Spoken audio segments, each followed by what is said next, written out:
Atom is a classic role-playing game set in post-World War III Russia. If you've seen or heard a bit about the game, your first assumption is, hey, this looks like Russian Fallout. And I'm really not a fan of describing games by saying one is like another, but to be fair, the developers themselves have said they're clearly inspired by the classic Fallouts, and you can see that by how much it plays like them as well. So if you're into Fallout 1 and 2 and even Wasteland 2, there's a good chance you'll like this game. But if you haven't played those before or you weren't a fan, then this might not be the game for you, but we still have a lot more to talk about, so let's get into it. Like so many other CRPGs, this game is post-World War III, post-apocalyptic, you're in a wasteland, the Cold War went hot. But unlike others, this isn't a futuristic take. The backstory for the game felt quite authentic and convincing. World War III started in 1986, and the game takes place in 2005, and this ends up making for a really interesting setting. The world is in shambles, but there's a lot of people that survived from even before the war started, and so the wastelands are mixed of regular people that knew what used to be, mixed with crazy and evil and mental people that have been set free by the apocalypse. And it ends up making the world you explore feel much more down to earth and convincing. The plot itself is pretty straightforward. You're an operative of a secret government organization known as Atom, with their main focus now being recovering pre-war technology and restoring the wasteland to the pre-war Soviet society it was. Your mission is to investigate the disappearance of a General Morozov, an Atom leader which led an expedition to find a secret research bunker but went missing, and then the plot progresses from there on. We'll discuss more of the plot later, but now let's talk about the game's mechanics. If you've ever played any type of classic role-playing game, this screen should feel very familiar to you. For characteristics, instead of special, you have said IPL. You have most of the same skills here. Stealth in this game is actually passive, and it's very confusing to how it works. It doesn't feel that useful. And tinkering is for crafting, which is a feature in this game. Personally, I'm not a big fan of really annoying crafting systems in games, but in this, it is pretty useful, but not necessary, and that's how I like it. You have distinction, which is similar to traits. They're permanent decisions which can positively and negatively affect your characteristics and skills. The main difference is that instead of perks, there is a skill tree. And there's a really good chance that you've played the game but didn't know this was actually a feature. They don't really tell you about it. It's a fairly in-depth tree which helps you specialize your character and companions. Every time you level up, you get 2 points, but every time you purchase a skill, it goes up in cost by 1. So you really have to spend your points wisely, and it doesn't seem like there's any way to respec in-game. If you're new to the game, I recommend not actually touching the tree for your first few levels. It's definitely better to get a feel for the game, save up some points, and actually spend them when you know how you want to build your character. Are they going to focus on fully automatic guns, or are they going to be a melee tank, or are they going to be fully diplomatic? Otherwise, you'll be pretty likely to waste points. The game is in 3D, but handles like most other classic role-playing games. You move the screen with WASD and your mouse, and you interact with everything through your mouse buttons. You can freely move around in real time until it comes down to combat, which is turn-based, which uses a initiative and action point system. The combat system itself is very simple to understand, but it is fairly difficult. This really isn't a game that you can just plow through. It's unfair, that's really the best way to explain it, even more so than the classic Fallouts. This game is harsh and it never gives you a break. You get mugged at the start of a game and you're left to wander around with nothing at all. Even bugs are a threat to your character at the start, and that's mainly because you're not some chosen one superhero. You are a part of this secret organization, but you got sent because you're competent, not because you're some amazing individual. The wastelands are filled with mutated monsters and evil slavers, and starting off you're just one person. Sure, by the end of the game you can be a killing machine and you and your whole squad can be kitted out with military gear, but if you're not a fan of the idea of starting from nothing and slowly grinding up and overcoming different odds, this may be the largest hurdle preventing you from fully enjoying the game. But the feeling of progression you get as you do improve is amazing. Going from someone with nothing at all to some amazing armor, a good gun, and a good squad is truly rewarding. As you progress, better gear will be available to loot and purchase. The game has scalable difficulty for random encounters, while the various bunkers and boss fights in the game will be the same regardless if you're level 1 or 30. Random encounters with slavers and bandits and various other enemies become more and more difficult on average. But fortunately, the game isn't just about combat. If you're a fan of dialogue skill checks, you're going to have a great time with this game. The best thing is you don't have to only be the charisma and speech type character to benefit from these opportunities. There's a really good variety of intellect, strength, attention, and even luck to resolve situations. And this is great because it stops your certain build from feeling useless in a situation. Sometimes it is objectively better to talk your way out of a situation or fight, but it's good that you always have the choice. And on top of skill checks, there's just a lot of talking that can be done in this game. There is a lot of amazing side quests to experience, but the conversations that you can have with random characters is great. It does a perfect job with immersing you in this Soviet culture that we don't usually get to experience in games. In other games, I felt myself often just skipping over non-essential dialogue, but in this game I read everything I can, even the various rumors which don't actually relate to the game, just because it did such a great job of world building. It's usually just funny stories, but there is other significant stuff you can hear as well. People talk a lot about large and faraway cities that you can't get to, but I really hope we can in a later game or maybe even an expansion. And there's also often a lot of talk about local folklore, whether that's the mysterious skin worm or the infamous killer Kostya the Yob. And the great writing isn't just for small talk. This game's highlight is definitely the variety of side quests you can experience.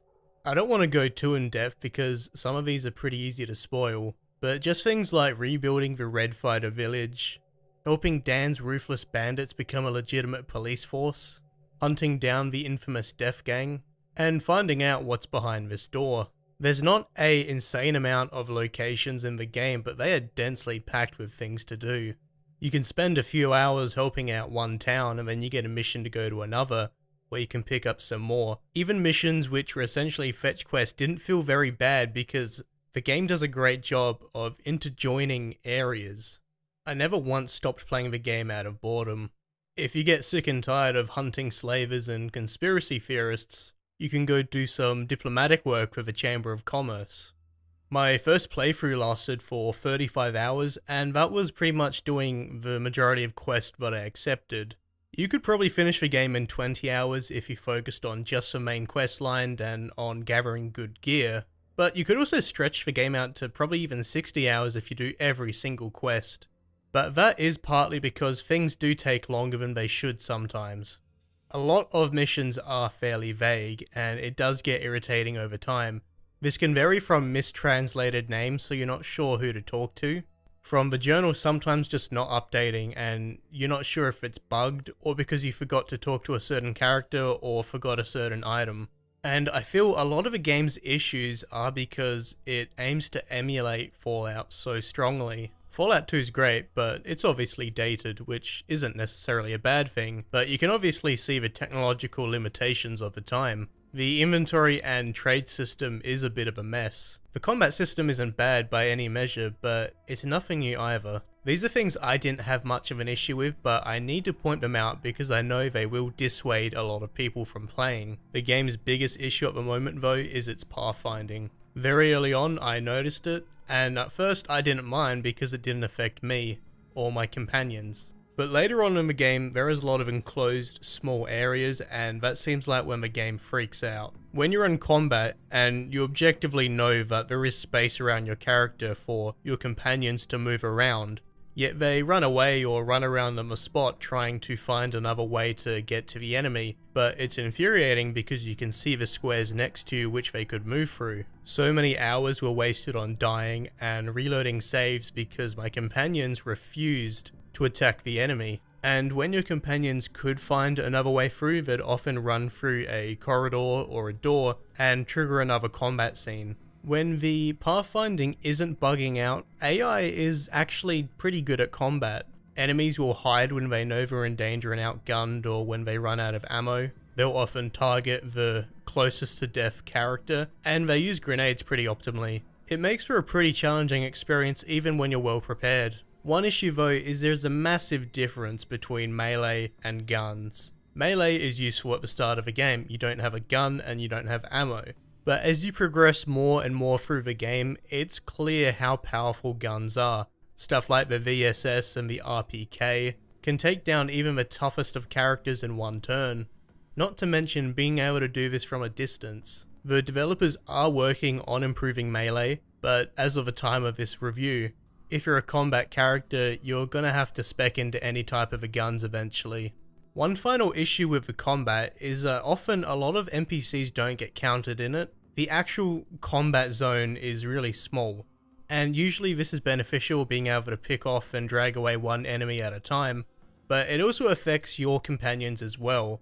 And it's infuriating because sometimes it's at a really confusing distance. Your companion might be near you, but they're not near the enemy, or they might be stuck on a staircase or something. So once again, their pathfinding may have messed up. And you can issue your team commands, whether to be aggressive, avoid, or be defensive, who to attack, where to go. And it doesn't always work. An issue is you can only issue it during your turn, so it is pretty limited. I'm just going to go ahead and say that I would much prefer if you could control all your companions. I know it's not really a classic Fallout thing to do, but as much as I love Fallout, this game would benefit from trying to be itself a bit more. Its story and setting and aesthetic is great, and in some ways I prefer it to Fallout, but trying to emulate a lot of really old mechanics kind of sabotages the game in some ways. Even with a small crowdfunded budget and a relatively small team, this game is still amazing, but there is a lot of occasions where you see a certain mechanic and think, yeah, this was cool back in 1997 when Fallout came out, but I wish they did more to improve on these mechanics rather than just recreate them.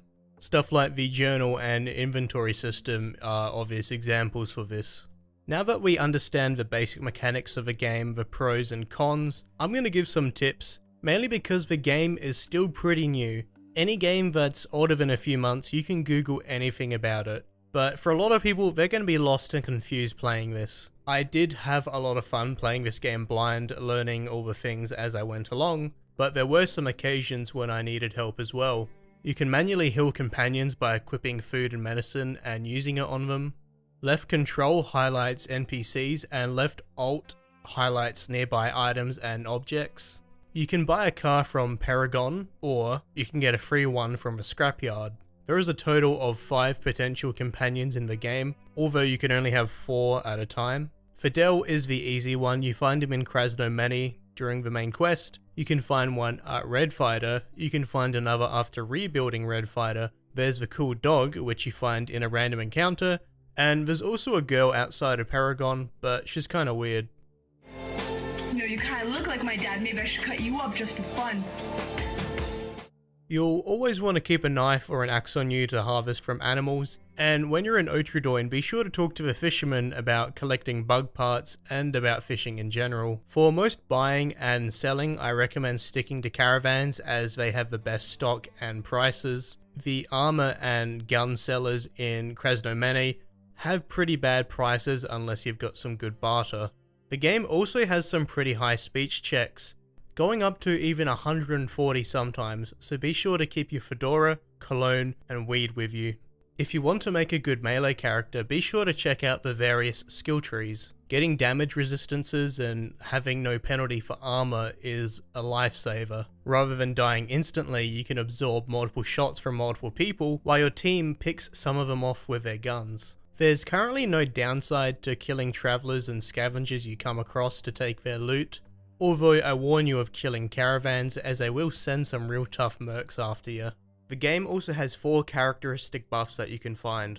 3 of these you can use on anything, and 1 of them is just for luck. 2 are in the Roaring Forest, 1 is in Dead City, and another is from fishing. And finally, give the crafting system a try. Early on, it's very useful to get your first gun, your first set of armor, turn raw meat into corn meat, and make a backpack. But as you get more blueprints and get more materials, you can still make some pretty powerful guns late game. Before we discuss the rest of the plot, there's something pretty funny I gotta address. With this being a Kickstarter game, there were certain tiers where fans could put certain things in the game, and this included character portraits and graffiti. And this resulted in some pretty surreal experiences. Whilst exploring the wastes, the last people I expected to come across were Reviewbra and Jay from Red Letter Media. The more and more I played, I noticed that certain characters had portraits of slightly edited celebrities or internet people. It's fairly odd and funny. I just hope they don't get any legal troubles with this, but it is the kind of stuff you can expect from a Russian game. There's even a $1 Million Extreme reference, and various pop culture references in graffiti. Once again, this was all chosen by fans and backers, but I think the devs have their own sense of edgy humor as well, because there's not many games that parody the 14 words, but I guess there is one now. I found all of this pretty funny, just an observation. I really hope the devs don't get in trouble. Okay, so now it's time to talk about and analyze the main storyline and ending. If you don't want spoilers, get out of here. Nah, just go to this time. So you're dropped into the wastes all by yourself. All you know is you need to find this General Morozov. Your two leads are to go to Krasnomene and meet Fidel, who is your partner to work with, and go to Bunker 317. Now, you can do either of these in the order that you want, but I think it is better to go see Fidel first. After meeting with Fidel, you can head to Bunker 317, which is on the northeast of the map.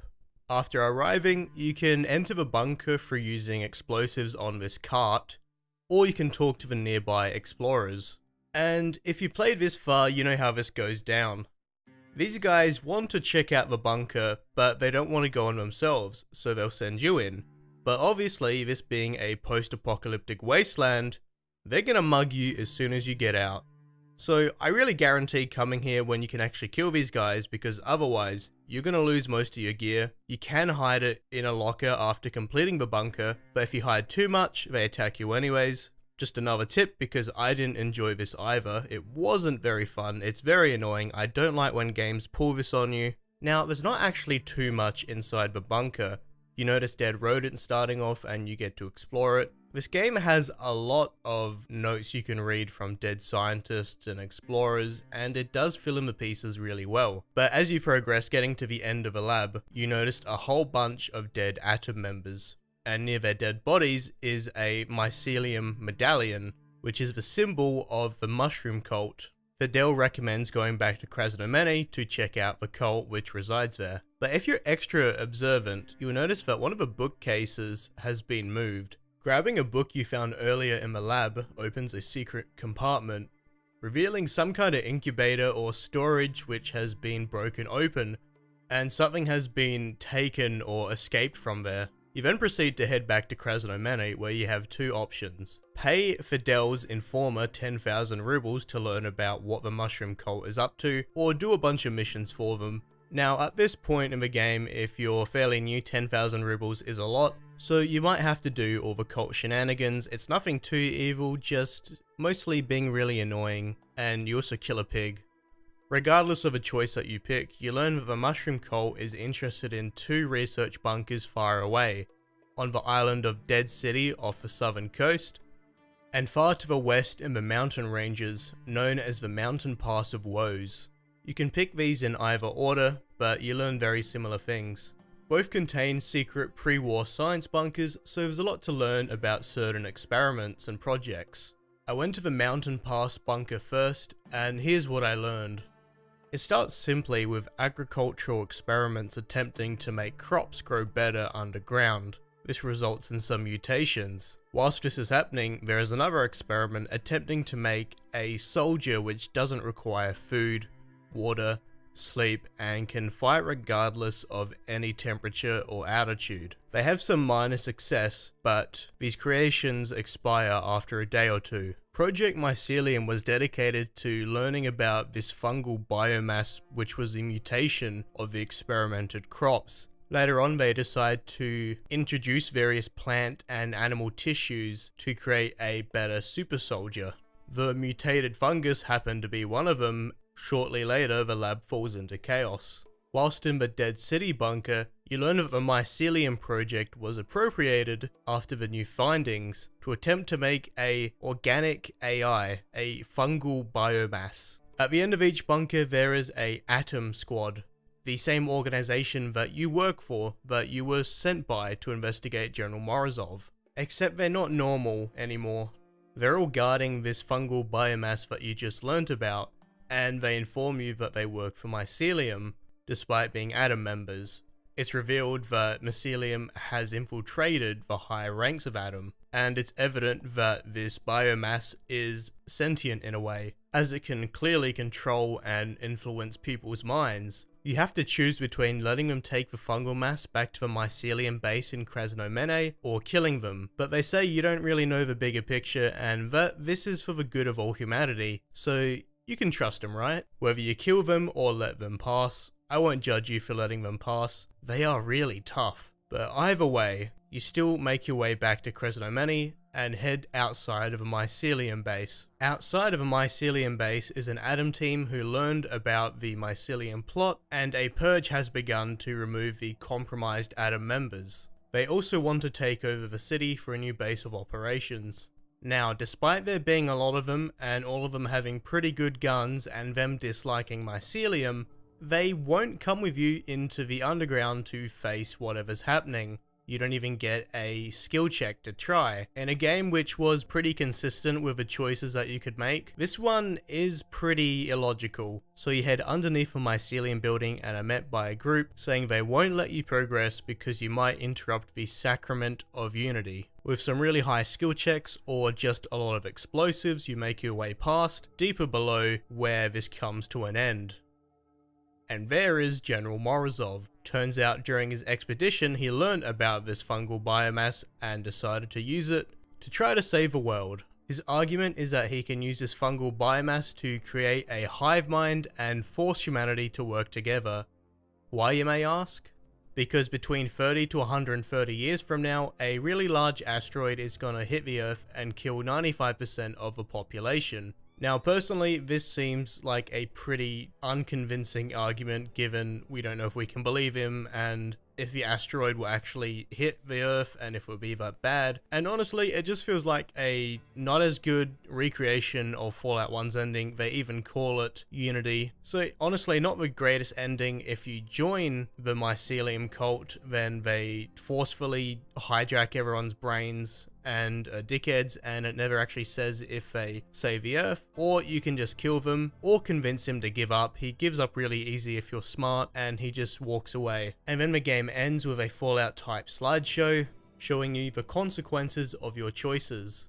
And that's why I preferred the game's side quest to the main quest. It wasn't bad, but kind of uneventful and unconvincing. But overall, I still thoroughly enjoyed this game, and given I only played about 4 new games this year, it's probably my game of the year. If you're a fan of classic role-playing games, you're most likely going to have fun with this. But if you aren't, you're probably going to have trouble with the 2-decade-old mechanics that are still being used. I feel the game would have been even better received if it tried less to recreate Fallout. I am a big fan of Fallout 1 and 2, but for every good thing this game has in common with the classic Fallouts, it has the common negatives as well. Your journal is vague, inventory and trade isn't very intuitive, the game does encourage min-maxing, and pretty much every issue can be solved by save scumming. I think the devs did a great job with their first game and such a small team and budget, but at the end of the day, too many people are just going to remember Atom as Russian or Soviet Fallout. And while I actually prefer the Russian aesthetic and setting and folklore, it needed something a little more to feel unique. Classic role-playing games as a whole have become popular again, but to avoid fading into obscurity again, they need to do more to attract a new audience. The main issue is that there's not much appeal to this game if you weren't already a fan of other CRPGs. And while I consider a lot of the game's flaws minor for me as I am a fan of CRPGs, you need to think from the perspective of an average consumer. Old, clunky, and unintuitive mechanics might not be an issue to experienced players, but it's not appealing to people that might want to get it, not people that are definitely going to.